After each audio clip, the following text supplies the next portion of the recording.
Welcome to the Tech Egg. Don't get scrambled. Enjoy the video. The Honda FitKey fob uses a CR2032 3V coin battery and typically lasts 1 to 3 years depending on usage. Confirms symptoms like weak range or no LED when pressing buttons. Work on a flat surface with good light and keep small parts contained to avoid losing the tiny spring clip or battery.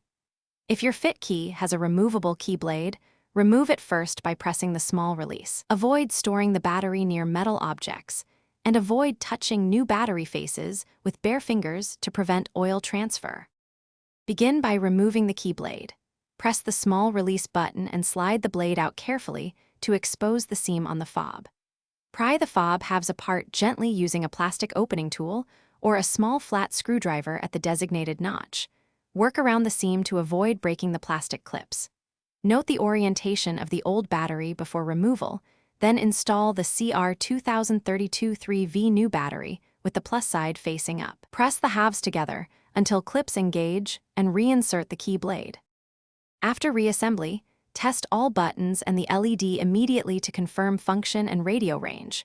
Walk toward the car and press lock and unlock from a few meters away to verify the signal.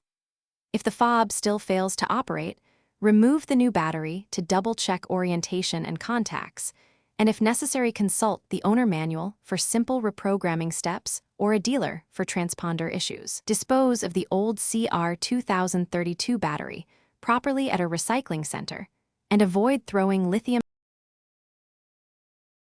Thanks for watching. Consider subscribing if I helped unscramble your problems.